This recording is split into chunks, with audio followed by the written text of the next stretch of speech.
about Solata. Solata. And I leave that to white cow up upon money.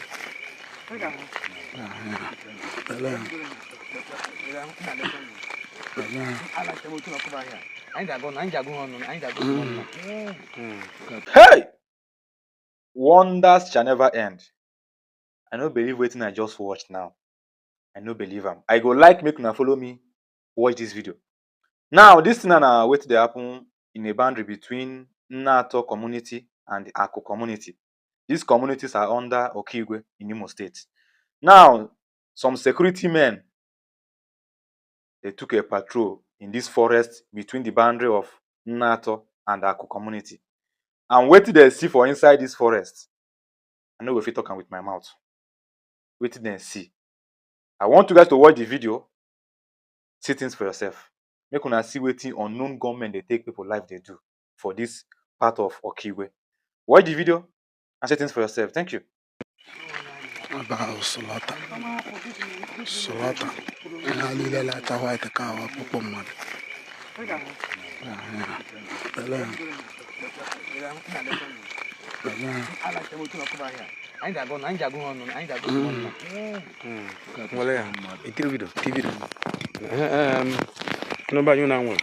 This is Commander Chuka and my boss, Nneato Vigilantes boys. I know normal patrol. I hear bandre, Anila Aku. Nneato Aku. After Ibu, he has slaughter behind the Mundunato. They're going to hear on your Chenyafu. Akupoya, the Kunishia. I'm a den. I couldn't cable and I can Langway. In your Shibuya, the Kunan. Cable. Keno, on a pen. Gulan shell, don't buy you. Keno, Keno. Abu, you know. Second lesson, I don't care no. Abu. Keno, Madi Kissa, on a boon after me, who are Puelina, Puelina to here. And a Kissa. The Lanic wire. Bella wire, wire Kaji, Hakilona, waking Yakalazo. Why are the Kenyakas? Why are you up? The two who made here. Oh, okay, Tibia honor. The Oma Coco honor. Honor. And the yeah, honor apple. Here, look why you kid. Why I did kid Kegazo? Okay, Jokoya. I can get a cast. You're going to kiss a corner kiss. Corner kill. Of course, I cannot quite a cassa. I think Cassa, she a queen. Thank Cassa. You can only cassa. The corner wire. Why you can't get a cassa? You could the corner. I think you're not amphibole. Why had you check on 8?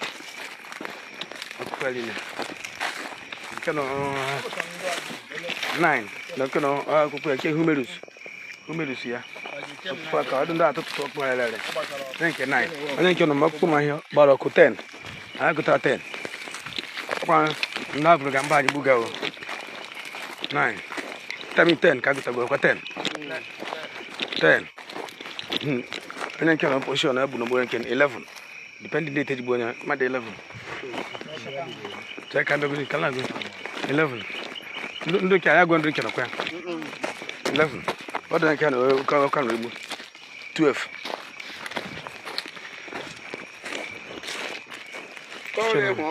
13. Made 14. La bandra how leave. Made 14. 14. 14. 15. When release. Candy change 15. Yeah, made 16. 16. 17. 18. 18 people. 18. 18. You can't mother book, and mother book, I broke a quack. You can't only kill the Lamune. Okay, bet on I. Quebec on every bet on 19. The Quebec to Duke. Original bet. Canamadi 19. Canamadi 20. Here, I will on your lap, but I only laugh at her. Canamadi 20. 20, 21, 21. Madato come go to camp. Can have get a madato she alone. Madato here, close go, madato. Of to welcome go here 21, 24 now, madato 24. California 25.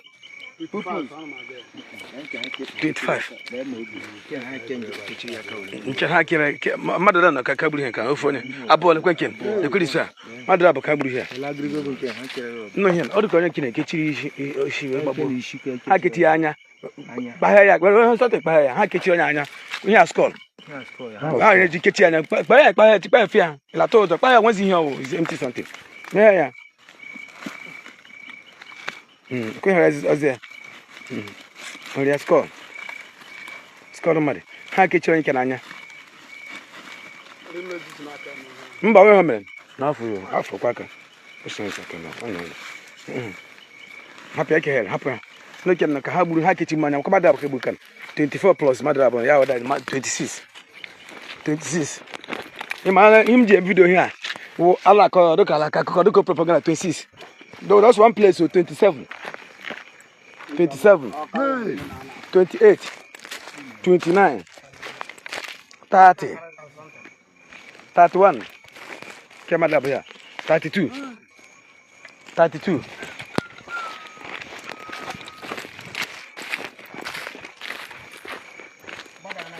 33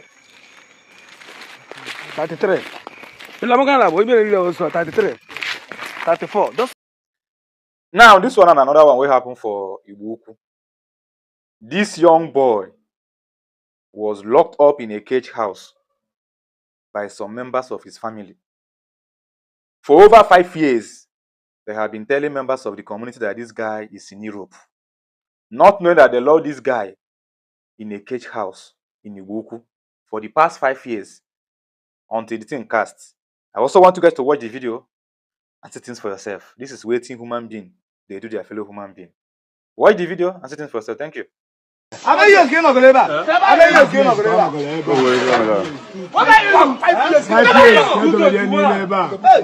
They're going this boy. 221. Nothing. Huh?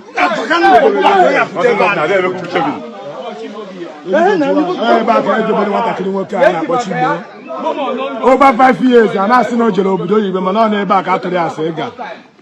Double bass is over 2021.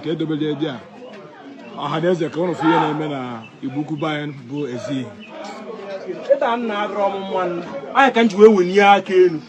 Where say no, you can't wait when you came. Where's none ever? When you also. So, okay, I've for any of the 221. 221.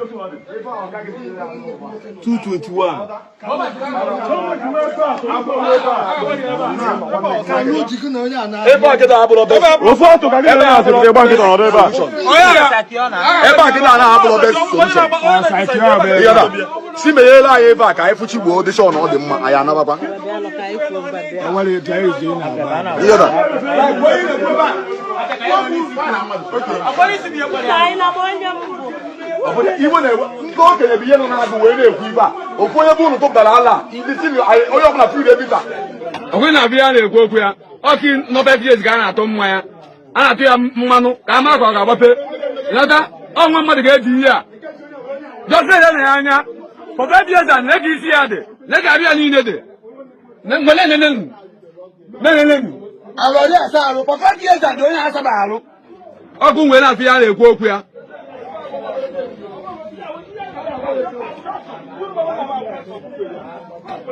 Then the kids work at the village here, Camilla.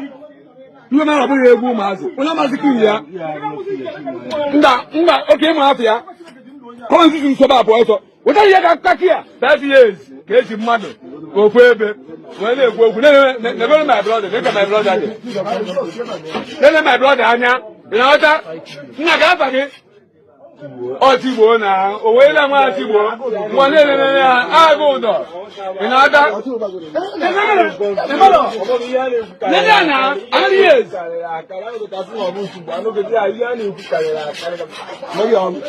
Otigwe ya Otigwe kile na ya na ko mo na ya baby years Otigwe ya Otigwe ba ni na ko na ko bu ya na kwa yo so from nwere kije jelabiti n'isi uno nene Otigwe na 5 years na amany years kilo be eba amany years kilo be eba 2-1 kilo be eba kwa ya ebe no kan na mmiri ebe no kan ne 1 month ino ni ebe ni 1 month na mmiri utika utaka na oba ewebu atajege eba ngwale nene ya le kwokwe 5 years oki etefuke bete meki ya awokwo ka ala akwa ya inawata biko soludo owe yi ge mela ye malu yi ge mela ye Finally, the NYSC member that was dehumanized by some members of Udo Ga Achi security in Oba, Anambra State. The girl don't finally come out to explain what happened that day and what led to this inhuman treatment from this security unit. Watch the video, hear things, and see things for yourself. Thank you. That 23rd of July, 2025, I was at my coppers lodge with my co-coppers, as you can see. So we started hearing knock on the door, which we thought it was our neighbor's door because it was a 3-story building. It was not until the knock became persistent and more aggressive that was when I decided to come out and check who was at the door. But even before I got to the door was kicked in. And on the other side of the door was a masked man, no uniform, no form of identity. He was covering his face and he was with a gun. At first I was afraid because I thought it was an armed robber. It was not until he started ordering us to come out from the room, that everybody in the room should come outside. That was when I was like, all of us in this room are coppers. Even if you are on a raid or whatever, all of us in the room are coppers. My colleagues heard my voice outside and they all came out and they even came with their ID cards and everything. Even these people barged into the house, ignoring the ID card that we were showing them and all that. They barged in. Even when we were showing them our uniforms, our ID cards, everything, they ignored everything totally. Collected our devices, our phones, our laptops that we were charging. They collected everything and forced us downstairs that we must follow them to their office. Even when we kept insisting that even if they want to take us anywhere, that they should call our LGI or our school proprietor so that they will know that we are being taken somewhere, because we don't know them. They didn't tell us anything that this is what they came to look for in the lodge or anything. It was when we got downstairs I started insisting that I will not follow them anywhere unless they call my LGI. Even if they want to take me anywhere, even if they want to take us anywhere, they have to call my LGI. He has to be aware, because this is not my state. I don't know anybody here. I don't know you. I don't know where you are taking me to. You didn't show me any form of identification. That was when they started beating me, hitting me from different angles. Number of persons I cannot even count how many of them were hitting me, even with injuries and all that. They were dragging me, tore my clothes off my body, calling me all sorts of names that I cannot even, it's not even proper to mention. Calling me all sorts of names, both in their dialects, in English and all that. They beat me even when I was even with injuries and even when I was even bleeding and all that. I was even pleading with them that, okay, even if you want to take me anywhere, I'm already naked, I'm already exposed. Can I change what I'm wearing? They refused. They forced me to their vehicle. Were doing all sorts of nonsense that they were not even doing all sorts of nonsense to me, hitting me, threatening me that if I even make as much as a comment, that they are going to kill me and throw my dead body in the bush, that nobody's going to say anything about it. Nothing is going to be done about it. They died that they forced us into their vehicle and took us to their secretariat, their office, whatever, and sat us on the wet floor, even because it rained that day. They sat us on the floor like that, even with my tongue closed and everything. My co-copper, one of them, had to pull his cloth and give to me to wear just to cover my body. That 6:30 p.m. I messaged my LGI and told him that, sir, see what happened, see what we went through. There was no response. Not until I sent him the video. He didn't even bother to show any. It was because he saw a video that was like he decided to come in the night, and the comment that came out of his mouth was that we should assume that what has happened, that some of us are going to get married to men that beat women. That was what he said to us, that some of us are going to get married to men that beat women, so we should take it as a blessing. Fast tracked the next day when we went to the local governments. Perhaps they wanted to settle it and all of those stuff. They were calling us in, separately. They don't want us to come together. So I don't know why they did that, because we were supposed to be together, but they were separating us. So they separated us, talking to, and then at the end of everything, they gave us some kind of tip, telling us that it was for transportation fare. Not to talk to anyone about this, they gave us 10,000 naira. They gave us 10,000 naira, and I saw a line that they said they compensated us. They did not. They said, and I quote, that it was for transportation fee, not to compensate or whatever they said. Then after that incident, we were outside, still talking about. That was when the HI came and was like, just because he doesn't want the issue to escalate, so he collected my phone and by himself he deleted it. By himself he deleted the video from my phone. The LGI, when he called me, you can witness, you can testify. I was crying and weeping on call.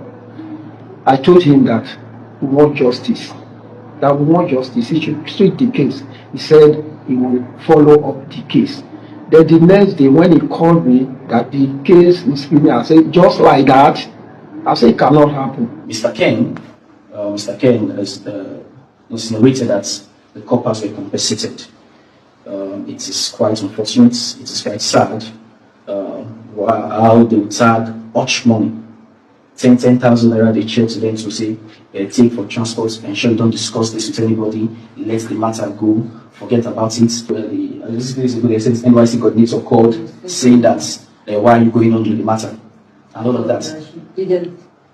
So it's very, very sad. So there was no form of compensation, and I like the fact that he understands that indeed they were supposed to compensate. And as legal representative, we're not just going to ensure that these persons are prosecuted to the full extent of the law, but the compensations due, proper substantial compensations due. What happened to these coppers, these young children, is unbearable. What happened to them was unbearable, was unquantifiable. But as legal representatives today, we'll try to round it up in figures. And that figure, they will pay. The Anambra State government, the security outfits, and all those who enabled this endless crime and has covered it up for this long, they will pay.